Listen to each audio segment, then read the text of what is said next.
Hello everyone, ITI भारतीय skill YouTube में दोस्तों आप लोगों का स्वागत है। दोस्तों आज की जो हमारी क्लास होने वाली है क्लास थर्ड है।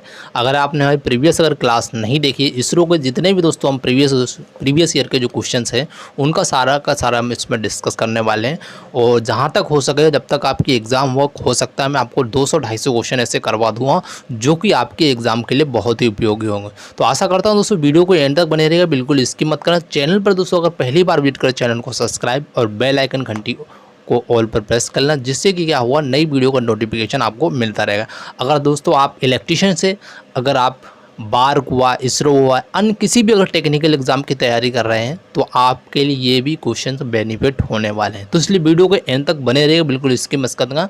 तो क्वेश्चन को दोस्तों हम सीधा स्टार्ट करते हैं। क्वेश्चन आपकी स्क्रीन पर दिया गया है, क्वेश्चन को देखिएगा। क्वेश्चन जितने भी क्वेश्चन है दोस्तों सारे के सारे प्रीवियस एग्जाम के क्वेश्चन है दोस्तों, ठीक है। तो यहाँ देखिए, हाइड्रोजन, सल्फर और ऑक्सीजन का परमाणु क्रमांक 1 और 32, 16। तो सल्फ्यूरिक अम्ल का परमाणु भार पूछा गया। सल्फ्यूरिक अम्ल का परमाणु का भार क्या होगा? जब आपको हाइड्रोजन का दिया गया, सल्फर का मान दिया गया, तो पहले तो आपको फार्मूला याद होना चाहिए सल्फ्यूरिक अम्ल का। तो ये हमारा होता है H2SO4, ठीक है। अब इसका क्या निकालना, सल्फ्यूरिक अम्ल का आपको अणुभार निकालना है। तो जल्दी से बताइए इसका राइट आंसर कौन सा होगा। सभी साथी कमेंट करेंगे, जितने भी साथी वीडियो देख रहे हैं सभी कमेंट करेंगे, जितने भी इसरो का जिनका एग्जाम है इलेक्ट्रीशियंस है। तो इसलिए इस क्लास को बिल्कुल विधिवत तरीके से देखते चलिए। और प्रीवियस वीडियो को नहीं देखा तो हमारा जो प्लेलिस्ट बना है आप वहाँ जाकर अच्छे से उन वीडियो को देख लें। तो जो भी साथी इसका राइट आंसर कर रहे हैं, हमारा option number D is right answer हो जाए। यानी क्या होगा, 98 इसका राइट आंसर हो जाए। यानी सल्फ्यूरिक अम्ल का जो परमाणु भार है तो वो टोटल कितना होगा, 98 होगा। तो यहाँ पर देखिए आपको दिया गया है, हाइड्रोजन का 1 दिया गया है यहाँ पर देखिए, और सल्फ़र का जो होता है यहाँ पर 32 दिया गया, और 16 आपका दिया गया ऑक्सीजन का। तो यहाँ देखिए बिल्कुल विधिवत तरीके से आपको सोल्यूशन सहित आपको इसका PDF मैं आपको प्रोवाइड कर दूँगा LP स्टडी ब्लॉग पर, ठीक है। तो यहाँ पर देखिए, ये देखिए सल्फ्यूरिक अम्ल का सूत्र होता है H2SO4 होता है, ठीक है। अब इसमें देखिए H जो का हमारा जो अणुभार दिया गया है, तो H का कितना दिया गया, तो 1 दिया गया, ठीक है। इसके बाद यहाँ पर H2 है तो 2 का मल्टीप्लाई कर दिया। फिर इसके बाद S का दिया गया था वहाँ पर 32 था, प्लस इसके बाद O का दिया गया था वहाँ पर कितना, 16 दिया गया था। फिर इसके साथ क्या O4 है ना, तो O का इनको साथ इंटू हो गया। अब देखिए यहाँ पर इसको आपको करना क्या है, यहाँ पर 2 हो जाएगा, प्लस 3 2 हो जाएगा, प्लस 16 चौकू कितना होता है, 16 चौकू 64 हो जाएंगे। अब आपको करना कुछ नहीं, केवल इसका प्लस करना है। तो प्लस करने के बाद आपका क्या आ जाएगा, 98 आंसर आ जाएगा। इस तरह से क्या है, सल्फ्यूरिक अम्ल का सूत्र का जो अणुभार आया, अगर इस तरह से अगर पूछ लिया जाए, अगर आपको सभी के मान दिए जाएँ और आपको फार्मूला याद होना बहुत ज़रूरी है। अगर फार्मूला दिया गया तो वो आपके लिए बहुत ही बेटर होगा, आसानी से आप कर सकते हैं। इस तरह से आप अणुभार निकाल सकते हैं। तो आप समझ चुके हैं, तो आशा करता हूँ। नेक्स्ट क्वेश्चन चलते हैं।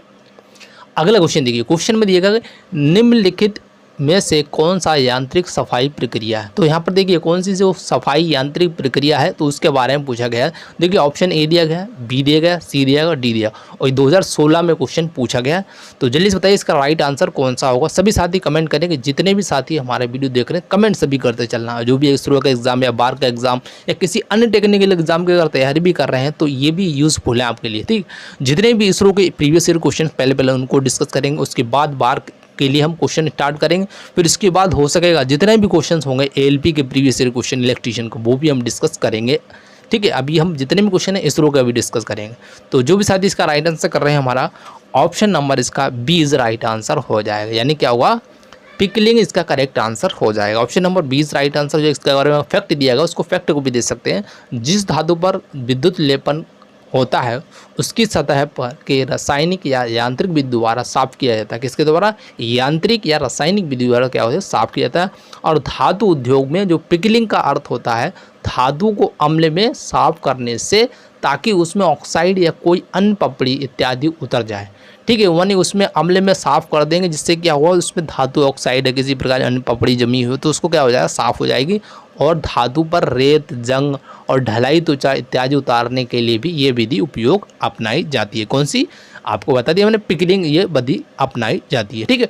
चलिए अगला क्वेश्चन देखते हैं। आपकी स्क्रीन पर ये रहा क्वेश्चन को अच्छे से देखिए। जितने भी क्वेश्चन दोस्तों आपके सब प्रीवियस ईयर क्वेश्चन है, आप देख सकते हैं, ठीक है। इसलिए बिल्कुल ध्यानपूर्वक वीडियो को एंड तक देखना, आपके लिए बहुत ही यूजफुल होगी। तो देखिए यहाँ पर दिया गया नाइट्रीकरण है। तो नाइट्रीकरण क्या है, तो नाइट्रीकरण के बारे में पूछा गया। ऑप्शन ए दिया गया, बी दिया गया, सी दिया, डी दिया। अच्छे से पढ़िए और कमेंट करके बताइए इसका राइट आंसर कौन सा दिया। तो सभी साथी कमेंट करें। आप अपनी अच्छी से थ्योरी पढ़ते चलिए, जो भी आपके पास बुक है उसको अच्छे से पढ़ लीजिए, ठीक है। जल्दी बताइए इसका राइट आंसर। तो काफ़ी बच्चे इसका राइट आंसर कमेंट भी कर रहे हैं, तो जो भी साथी इसका राइट आंसर कर रहे हैं option number C is right answer हो जाएगा। यानी कि जो नाइट्रीकरण होती है ये क्या होती है, ऊष्मा उपचार प्रक्रिया होती है, यानी option number C is right answer हो जाएगा। जो भी साथी सी कर रहे हैं उनका राइट आंसर। इसके बारे में अगर कुछ फैक्ट है वो भी देख लेते हैं। तो यहाँ पर देखिए, नाइट्रीकरण ऊष्मा उपचार प्रक्रिया है जो कि एक धातु की सतह पर नाइट्रोजन फैलाकर सतह को कठोर बनाई जाती है। यह मुख्य रूप से स्टील पर इस्तेमाल किया जाता है। किस पर इस्तेमाल किया, स्टील पर किया जाता है, लेकिन यह टाइटेनियम और एल्यूमिनियम और मोलिब्डेनम में भी किया जाता है। मतलब इसके अलावा किसके अलावा, जो कि आपको स्टील पर इस्तेमाल के अलावा टाइटेनियम, एल्यूमिनियम और मोलिब्डेनम पर भी ये इस्तेमाल की जाती है, ठीक है। इसको भी याद रखना। तो इस तरीके में फैक्ट रहेंगे, तो आपको इसको विधिवत तरीके आपको पीडीएफ में आपको प्रोवाइड करवा दूँ। एलपी स्टडी के नाम से हमारा टेलीग्राम है, उसका डिस्क्रिप्शन में लिंक दिया गया, आप वहाँ जाकर इसको पीडीएफ प्राप्त कर सकते हैं। चलिए अगला क्वेश्चन आपकी स्क्रीन पर ये रहा। क्वेश्चन में दिया गया द्रव द्वारा प्रदर्शित प्रवाह के प्रतिरोध को कहते हैं। तो क्या बोलेंगे, देखिए ऑप्शन ए दिया, आपेक्षिक घनत्व बोलेंगे, श्यानता बोलेंगे, अनुमापन बोलेंगे, अवस्थर बोलेंगे। बताइए इसका राइट आंसर। अच्छे से पढ़िए और कमेंट करके बताइए दोस्तों, इसी तरह के एग्जाम में आपके क्वेश्चन पूछे जाएंगे। तो जल्दी से कमेंट करके बताएंगे सभी साथी इसका राइट आंसर। तो काफ़ी बच्चे इसका राइट आंसर कमेंट भी कर रहे हैं। तो जो भी साथी इसका राइट आंसर कर रहे हैं, हमारा option number B is right answer हो जाएगा। यानी क्या होगा, इसको बोलते हैं श्यानता, यानी विस्कोसिटी इसका राइट आंसर है। श्यानता इसका राइट आंसर, यानी द्रव द्वारा प्रदर्शित प्रवाह के प्रतिरोध को हम क्या बोलते हैं, श्यानता कहते हैं। इसको याद रखना है, श्यानता बोलते हैं। इसके बारे में कुछ फैक्ट है वो भी दे सकते हैं।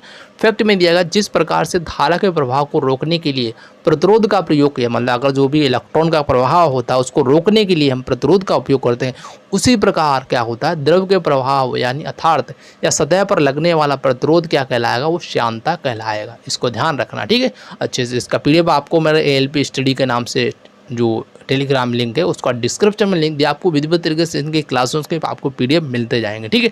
तो देखिए क्वेश्चन दिया कि निम्नलिखित अवयवों के नाम चिन्ह के मिलाप में से गलत को पहचाने। तो जो मतलब एक नाम दिया गया और उसका एक प्रतीक यानी चिन्ह दिया गया, तो कौन सा गलत है इसके बारे में बताना। इस तरह क्वेश्चन आपको पूछा गया। देखिए सल्फर का एस दिया गया, नाइट्रोजन का एन दिया गया, पोटेशियम का के दिया गया और लोहे का आई दिया गया। तो बताइए इसका राइट आंसर कौन सा। सभी साथी कमेंट करें, जितने भी साथी वीडियो सभी कमेंट करके बताएंगे इसका राइट आंसर। आपको 5 सेकंड देता हूँ उसके लिए। तो काफ़ी बच्चे इसका राइट आंसर कमेंट भी कर रहे हैं। देखो ये सल्फर का तो सही एस होगा, नाइट्रोजन का भी क्या होगा, एन होगा, और पोटेशियम का क्या होगा, ये हमारा के ही होता। और आयरन का ध्यान रखना कि आयरन का क्या होता, आई ना होता। आई किसका होता, आयोडीन का होता। ध्यान रखना, आई किसका होता, आयोडीन का होता। और लोहे का जो होता है वो हमारा होता है कौन सा, Fe होता है, Fe याद रखना, ठीक है। ये लोहे के लिए, इसके बारे में देखिए फैक्ट दिया हुआ है यहाँ पर। देखिए लोहे का जो प्रतीक होता है वो Fe से प्रदर्शित किया जाता है। नहीं, ऑप्शन नंबर कौन सा हमारा सही हो जाएगा, option number D is right answer हो जाएगा, जो कि क्या है, सही मिलाप नहीं है, बाकी सही सभी के सभी सही मिलाप। चलिए अगला क्वेश्चन आपकी स्क्रीन पर ये रहा। क्वेश्चन को देखिएगा। क्वेश्चन में दिया धातु के अति पतली निक्षेप को क्या कहते हैं। तो जो होता है पतली सी निक्षेप होती है उसको हम क्या बोलते हैं। ऑप्शन ए दिया गया है जो एमेटिक, ऑप्शन आपका बी दिया फ्लश प्लेट, ऑप्शन आपका सी दिया गया एक्साइटर दिया गया, आपका डी दिया गया है फ्लोक्यूलेट। बताइए इसका राइट आंसर कौन सा होगा। दोस्तों ये भी 2016 में ही क्वेश्चन पूछा गया। तो जल्दी से कमेंट करके बताएंगे सभी साथी, कमेंट सभी किया करें। तो काफ़ी बच्चों का एग्जाम होगा, इसरो का और NPCIL का भी एग्ज़ाम डेट आ चुका है काफ़ी बच्चों का। तो धीरे धीरे सभी का एग्ज़ाम होने वाला, और बार का भी लगभग ये मान के चलिए 2 या 1 महीने ही ज़्यादा से ज़्यादा होगा। हो सकता है आपका अक्टूबर में या सितंबर में एग्जाम हो सकता है लास्ट में, ठीक है। तो जल्दी से बताइए इसका राइट आंसर। तो काफ़ी बच्चे इसका राइट आंसर कमेंट भी कर रहे हैं। तो जो भी साथी कर रहे हैं ऑप्शन नंबर 20 राइट आंसर हो जाएगा, यानी फ्लैश प्लेट इसका राइट आंसर है। धातु के अति पतली जो निक्षेप को हम क्या बोलेंगे, फ्लैश प्लेट बोलते हैं। ऑप्शन नंबर 20 राइट आंसर हो जाएगा। चलिए इसके बारे में जो फैक्ट दिया गया वो यहाँ पर यही दिया गया है। इसके बारे में धातु को जो अति पतली जो विक्षेप को हम क्या बोलते हैं, फ्लैश प्लेट बोलते हैं, ठीक है। चलिए अगला क्वेश्चन आपकी स्क्रीन पर ये रहा। क्वेश्चन में दिया गया उत्पादन उद्योग में प्रयुक्त जो शून्य विसर्जन पद का अर्थ पूछा गया है। तो अर्थ के बारे में बताना। देखिए ऑप्शन ए दिया गया, अच्छे से पढ़िए, ऑप्शन बी दिया गया और सी दिया गया, डी दिया। आप इसमें से कमेंट करके बताइए इसका राइट आंसर कौन सा होगा। सभी साथी कमेंट करेंगे। दोस्तों जो भी इसरो के एग्ज़ाम देने वाले हैं इलेक्ट्रीशियन से, तो ये मान कर चलिए आपके लिए बहुत ही बेनिफिट होने वाला है। ये जितनी आप प्रैक्टिस करेंगे वो आपके लिए बेटर रहेगा, ठीक है। तो जल्दी बताइए इसका राइट आंसर कौन सा होगा। तो काफ़ी बच्चे इसका राइट आंसर कमेंट भी कर रहे हैं। तो जो भी साथी कर रहे हैं option number C right answer हो जाएगा, यानी क्या होगा हमारा, कोई बहिस्त्राव बाहर नहीं छोड़ा जाता है, यानी option number C correct answer हो जाएगा। जो भी साथी ऑप्शन नंबर सी कर रहे हैं उनका करेक्ट हो जाएगा। इसके बारे में अगर फैक्ट दिया गया है तो देख सकते हैं यहाँ पर दिया शून्य डिस्चार्ज का अर्थ होता है, यानी कोई बहिस्त्राव बाहर नहीं छोड़ा जाता है, यानी इसका अर्थ होता है, ठीक है। इसको याद रखना। इसका मैं आपको पीडीएफ मैंने आपको बोल दिया है। तो क्या नाम से हमारा एएलपी स्टडी के नाम से हमारा डिस्क्रिप्शन में लिंक दिया गया है टेलीग्राम का, तो आप वहां जाकर उसको प्राप्त कर सकते हैं। चलिए अगला क्वेश्चन आपकी स्क्रीन पर ये रहा। क्वेश्चन में पूछा गया 230 वोल्ट शक्ति लाइन में 3 60 वाट बल्ब समानांतर में लगे हुए हैं। यदि एक बल्ब जल गया तो क्या होगा, मतलब एक बल्ब क्या होगा, बंद हो गया, मतलब ख़राब हो गया, तब क्या होगा। तो बताइए इसका राइट आंसर कौन सा होगा। देखिए ऑप्शन तो अच्छे से पढ़िए, और ये क्वेश्चन इस तरह से 101% आपके एग्जाम में देखने के लिए मिलेंगे। तो बताइए इसका राइट आंसर कौन सा होगा। सभी साथी बताएंगे इसका राइट आंसर। काफ़ी बच्चे कमेंट भी कर रहे हैं, तो जल्दी से कमेंट करें। अगर पैरेलल में लगे हुए हैं, पैरेलल मतलब समानांतर में लगे हुए हैं, ठीक है, इस तरह से इसके नीचे यहाँ पर इस तरीके से, यहाँ पर ये इस तरीके पैरेलल में लगे हों, तो अगर एक क्या बल्ब बंद हो गया या जल गया तो क्या होगा, इस कंडीशन में आप अच्छे से पढ़िए। जल्दी से कमेंट करके बताएंगे, सभी साथी बताएंगे। इसका तो सभी को याद भी होना चाहिए इसका राइट आंसर। तो काफ़ी बच्चे इसका राइट आंसर कमेंट भी कर रहे हैं। तो जो भी साथी कर रहे हैं ऑप्शन नंबर डी कर रहे हैं उनका राइट आंसर हो जाएगा, यानी क्या होगा, अन्य 2 बल्ब क्या होगा, प्रकाशित होएंगे। मतलब अगर एक ख़राब हो गया इसका मतलब ये नहीं कि वो बंद हो जाएगा, लेकिन क्या होगा, 2 बल्ब क्या होगा, जलते रहेंगे। ऑप्शन नंबर डी से राइट आंसर होगा। इसके बारे में अगर फैक्ट दिया गया देख सकते हैं यहाँ पर 3 बल्ब में एक अगर बल्ब के जलने से दोनों बल्ब पर कोई प्रभाव नहीं पड़ेगा। क्यों नहीं पड़ेगा, क्योंकि समानांतर में जुड़े और प्रत्येक बल्ब के एक्रॉस वोल्टेज क्या होता है, समान होता है। समांतर में क्या होता है, हमेशा ध्यान रखना, जो बल्ब के एक्रॉस जो वोल्टेज होता है वो समानांतर है, वह हमेशा सेम रेटिंग की करंट लेते रहेंगे, यानी ऑप्शन नंबर डी इसीलिए हमारा करेक्ट हो गया था, ठीक है। चलिए अगला क्वेश्चन देखते हैं। आपकी स्क्रीन पर ये रहा, क्वेश्चन को अच्छे से देखिएगा। क्वेश्चन में पूछा यदि एक चालक में 120 कूलाम का आवेश और 60 सेकंड के लिए प्रवाहित होता है तो चालक में धारा यानी आई पूछा गया। तो इसका फार्मूला होता है, अगर फार्मूला आपको आसानी से आता है तो आसानी से आप इसको कमेंट करके बता सकते हैं इसका राइट आंसर कौन सा होगा। सभी साथी कमेंट करें, जितने भी साथी वीडियो सभी कमेंट कर बताएं इसका राइट आंसर कौन सा होना चाहिए। तो काफ़ी बच्चे इसका राइट आंसर कमेंट भी करने लगे, तो जल्दी से कमेंट कर बताइए। तो जो भी साथी इसका राइट आंसर कर रहे हैं option number B right answer हो जाएगा, यानी कि 2 एम्पियर इसका राइट आंसर हो जाएगा। कैसे हो जाएगा इसके बारे में देखिए, यहाँ पर फैक्ट में दिया गया, जैसे कि आपका दिया गया यहाँ पर क्यू आपका यहाँ पर दिया गया, देखिए यहाँ पर 120 कूलम दिया गया। इसके बाद आपका टी दिया गया 60 सेकंड। तो हमारा जो फार्मूला होता है क्यू बराबर आई टी होता है। तो आपको क्या निकालना था, आई मतलब धारा निकालना, तो इसलिए क्या होगा, क्यू बटा टी हो गया। अब क्यू बटा टी हो गया तो आपका 120 बटे क्या हो गया, 60 हो गया। देखिए ये 0 से 0 कैंसिल आया, 6 कन 6, 6 दूनी कितना होगा, 12 हो गया, यानी आई बराबर जो इसलिए आया आपका 2 एम्पियर आया। ठीक है, समझ चुके होंगे आप यहाँ पर। इस तरीके से क्या हुआ, ऑप्शन नंबर आपका बी इज राइट आंसर होगा। ठीक है, समझ चुके होंगे। और वीडियो को ज़्यादा से अपने स्टडी ग्रुप में जरूर शेयर करना दोस्तों। अगर चैनल पर अगर पहली बार विजिट करें, चैनल को सब्सक्राइब और बेल आइकन घंटी को ऑल पर प्रेस कर लेना, ठीक है, जिससे क्या नई वीडियो का नोटिफिकेशन आपको मिलता रहेगा। तो क्वेश्चन देखिए, अगला क्वेश्चन आपकी स्क्रीन पर ये रहा। तो एक संधारित्र और कुंडली समानांतर में है तो उसे क्या कहेंगे। देखो दोस्तों, आपको दिया गया ऑप्शन, देखिए ऑप्शन ए दिएगा, बी दिएगा, सी दिएगा, डी दिएगा। दोस्तों आपको कुछ दिनों से क्लासेस नहीं मिल रही हैं, उसका कारण है कि आई फ्लू बहुत ज़्यादा बढ़ रहा है, इफेक्ट ज़्यादा हो रहा है। तो इफेक्शन के वजह से मैं आपको थोड़ा क्लासेस बीच में नहीं करवा पाया, इसके लिए अच्छा भी ज़्यादा, और आपको कंटिन्यू क्लासेस मिलती रहेंगी। तो जल्दी से बताइए इसका राइट आंसर कौन सा होगा सभी साथी।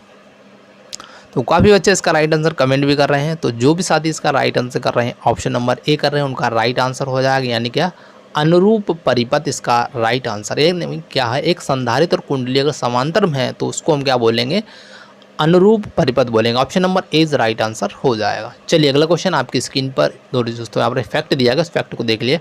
कैपेसिटर यानी सी और जो होता है इंडक्टर होता है एल के पैरेलल में कॉम्बिनेशन से बने होने पर सर्किट को क्या बोलते हैं, आपको दिया गया जो होता है ट्यून्ड सर्किट, यानी क्या बोलेंगे आपको अनुरूप परिपथ बोलते हैं। ठीक है, option number A is right answer हो जाएगा। चलिए अगला क्वेश्चन आपकी स्क्रीन पर ये रहा, क्वेश्चन को अच्छे से देखिए। क्वेश्चन में दिया प्रतिरोधक में स्वर्ण रंग कोड सहायता सूचक कहलाता है।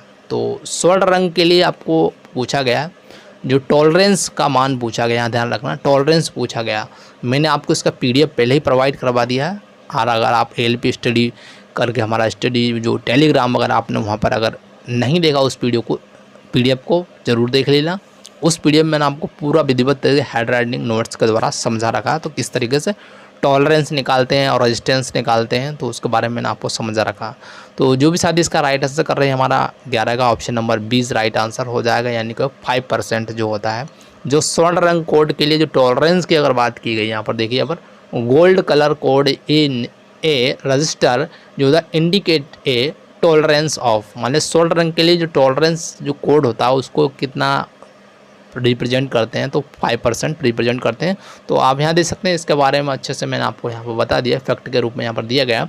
यहाँ पर कलर दिया गया, टॉलरेंस दिया गया, जैसे कि ब्लैक के लिए कोई भी यहाँ पर नहीं होता, नो होता, और ब्राउन के लिए ±1% होता है, रेड के लिए आपका ±2% होता है, ग्रीन के लिए ±0.5% होता है, ब्लू के लिए आपका ±0.25% होता है, और वॉयलेट के लिए आपका 0. जो होता है 1% प्लस माइनस में होता है। और यहाँ पर देख सकते हैं सिल्वर का दिया गया, गोल्ड के लिए और सिल्वर के लिए, थोड़ी ग्रे, गोल्ड और सिल्वर। बाकी ऑरेंज के लिए नहीं होता है, येलो के लिए नहीं होता, और वाइट के लिए नहीं आता। तो आपसे गोल्ड का पूछा गया तो प्लस माइनस याद रखना 5% होगा। अब आप मैंने आपको क्या पीडीएफ प्रोवाइड करवा चुका हूँ एलपी स्टडी के नाम से, हमारा जो टेलीग्राम पे, उसको देख लेना एक बार, क्योंकि ये क्वेश्चन 101% आपके एग्ज़ाम में आएगा, क्योंकि ये क्वेश्चन हर बार कहीं ना कहीं रिपीटेशन आपको देखने के लिए मिल रहा होगा। ठीक है, तो चलिए क्वेश्चन को अगला देखते हैं। क्वेश्चन आपकी स्क्रीन पर ये रहा, रंगीन टीवी में प्रयुक्त प्रतिरोधक में उल्लेखित जो वर्ड जो बैंड दिया गया है, बैंड इस क्रम में है, जैसे पीला, जामुनी, नारंगी और चांदी, तो उसका मान क्या होगा। तो इसका मान पूछा गया, तो आप जल्दी से कमेंट करके बताइए इसका मान कितना होना चाहिए। सभी साथी कमेंट करेंगे, जितने भी साथी वीडियो सभी कमेंट करके बताएं इसका राइट आंसर। तो काफ़ी बच्चे इसका राइट आंसर कमेंट भी कर रहे हैं। तो जो भी साथी इसका राइट आंसर कर रहे हैं, हमारा option number C is right answer हो जाएगा। ठीक है, क्या हुआ 47 किलो ओम ±10%। कैसे हो जाएगा आप यहाँ देख सकते हैं, फैक्ट के रूप में समझा गया। देखिए येलो का यहाँ पर दिया गया, देखो यहाँ पर दिया गया येलो दिया गया, जामुनी दिया गया, नारंगी दिया गया और चांदी दिया गया। मैंने आपको इसका पीडीएफ पहले ही प्रोवाइड कर दिया, उसको एक बार देख लेना, आसानी से समझ जाएंगे। तो यहाँ पर देखिए सबके लिए देखो पीला दिया है, वॉयलेट जो दिया गया, ऑरेंज दिया गया, सिल्वर के लिए, मतलब फर्स्ट जो होता है वो क्या करता है, आपको क्या अंक को दर्शाता है, सेकंड भी अंक को दर्शाता है, और तीसरा जो रंग होता है वो हमारा किसको, जीरो को रिप्रेजेंट करता है कि 10 की पावर कितनी जीरो होना चाहिए, और जो चौथा रंग होता है वो हमारा टॉलरेंस को रिप्रेजेंट करता है। तो आप देखिए यहाँ पर 4 7 हो गया, तो 4 7 आ गया। ठीक है, इसका इंटू 10⁻³ ना, 10⁻³ में 3 जो हमारा जो रंग कलर दिया गया तीसरा वाला, तो ये 10 की घात को रिप्रेजेंट करता है, तो 10 की घात 3 हो जाएगा। और जो आपका सिल्वर दिया गया ±10%, यानी ±10% दिया गया, तो सिल्वर का जो टॉलरेंस होता है वो ±10% होता है, इसलिए आपका जो आंसर आया 47 किलो ओम ±10% इस तरीके से आया। ठीक है, समझ चुके हो। इसका पीडीएफ मैंने आपको बोल दिया है कि टेलीग्राम का लिंक डिस्क्रिप्शन में है, आप वहाँ जाकर इसको प्राप्त कर सकते हैं और अच्छे से समझ सकते हैं। ठीक है, चलिए अगला क्वेश्चन आपकी स्क्रीन पर ये रहा, क्वेश्चन को देखिएगा। क्वेश्चन में निम्नलिखित में से अधिक हल्का कण कौन सा है। सबसे हल्का कण के बारे में पूछा है। देखिए ऑप्शन नहीं दिया, प्रोटॉन दिया गया, परमाणु दिया गया, न्यूट्रॉन दिया गया, इलेक्ट्रॉन दिया गया। तो सबसे हल्का पूछा गया, तो कमेंट करके बताइए इसका राइट आंसर कौन सा होगा। सभी साथी कमेंट करेंगे, हो सकता है थोड़ा बीच में दोस्तों कहीं मिस्टेक हो जाता हो हिंदी बोलने के लिए, सॉरी। तो जल्दी से कमेंट करके बताइए इसका राइट आंसर कौन सा होगा। तो काफ़ी बच्चे इसका राइट आंसर कमेंट भी कर रहे हैं। तो जो भी साथी कर रहे हैं ऑप्शन नंबर डी कर रहे हैं, उनका राइट आंसर यानी क्या, इलेक्ट्रॉन जो होता है ना, ये अधिक हल्का कण होता है। इलेक्ट्रॉन को जो होता है सबसे हल्का होता है। इसके बारे में देखिए फैक्ट भी दिया गया, फैक्ट के बारे में समझ लिए। इलेक्ट्रॉन, प्रोटॉन और न्यूट्रॉन में सबसे हल्का कण की अगर बात की जाए वो हमारा कौन सा होता है, इलेक्ट्रॉन होता है। हल्का होने के कारण ये नाभिक के चारों ओर क्या करता है, चक्कर लगाता है। आपने देखा होगा जो नाभिक इस तरीके से रहता है, इसके चारों ओर क्या होता है, हल्का होने के कारण क्या इसके चारों ओर चक्कर लगाता है, ठीक है। और नेगेटिव पार्टिकल इलेक्ट्रॉन पर नेगेटिव चार्ज होता है और प्रोटॉन पर पॉजिटिव पार्टिकल होने पर उसे धनात्मक होता है। ये भी अगर एग्जाम में कभी कभी पूछ लिया जाता है, सरल क्वेश्चन में पूछ लिया जाता है कि जो हमारा प्रोटॉन होता है उस पर कैसा चार्ज होता है, न्यूट्रॉन जो हमारा पर कोई भी चार्ज नहीं होता है, यानी उदासीन कण होता है। ये याद रखना है, मैंने आपको फैक्ट के रूप में बता दिया, ठीक है। चलिए अगला क्वेश्चन आपकी स्क्रीन पर ये रहा, क्वेश्चन को देखिएगा।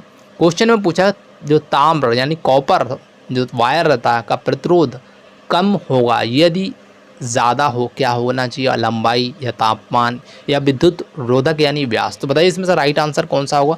यदि तांबे का जो तार है उसका अगर प्रतिरोध को अगर कम करना है, प्रतिरोध अगर कम है और उसका ज़्यादा हो जाएगा लंबाई, तापमान या विद्युत रोधक या व्यास होने पर क्या होना चाहिए। तो बताइए इसका कमेंट करके सभी साथी बताएंगे इसका राइट आंसर। तो काफ़ी बच्चे इसका राइट आंसर कमेंट भी कर रहे हैं, तो जो भी साथी कर रहे हैं option number D is right answer हो जाए, यानी क्या होगा, व्यास ज़्यादा होगा तो प्रतिरोध क्या हो जाएगा, कम हो जाएगा।